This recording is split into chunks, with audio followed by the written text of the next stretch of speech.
What do Will Smith, Jesus, and Tyra Banks have in common? Now, before you scream blasphemy, hear me out. And before you scream, I'm not religious, this is not a religious story, it's a human story. Have you noticed that Will Smith is embarking on his first ever headline tour, but the tour is only focused on the UK and Europe, not the United States? I recently saw a video of some guy disparaging Will and his comeback album and basically going on and on about how he should quit rapping. Now, most of the comments under that post shared similar sentiments, and most of those comments, except for a few positive ones, were also from people in the United States. But here's the thing. Not that Will Smith doesn't have a ton of fans of his acting and music here in the United States, but this summer, Will Smith will be all over Europe, actually not just Europe, I think I saw a date in Morocco, sharing his music and his talent with the people who want to hear his music, not the people asking him to justify his talent and his creativity. Tyra Banks recently created an ice cream company in Sydney, Australia. She kicked off the product development and manufacturing there.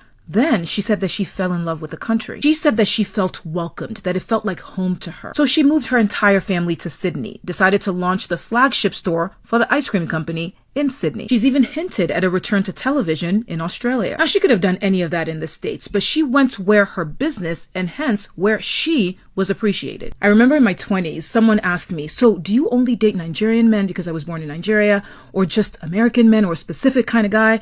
And I said, why? For what? Why would I limit myself?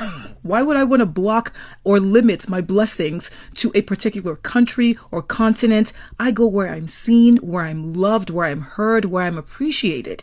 That's where I go. Some of you will literally fight tooth and nail to stay where you are not seen, where you are not heard, where you are not acknowledged, where you are not appreciated. You will fight to move heaven and earth, to sit at tables where they barely tolerate you, where you're barely surviving instead of thriving. Jesus performed the least amount of miracles in his own hometown. Why? The idea that he was special was offensive to the people who knew him before. When he first started teaching at a very young age in the synagogues, their response was, "Isn't that the carpenter's son?" The people in his town could not get past who they thought he was, his origin, his past. So they missed out on his miracles. Listen, people love to box you in. They love to compartmentalize. It helps them feel less afraid. People may look at you as who you were then, not who you are now, or who you're becoming, or who you want to be. So I want you to know this, whether it's your job, your relationships, your friendships, your community. Go where they will celebrate you instead of fighting to be where they barely tolerate you.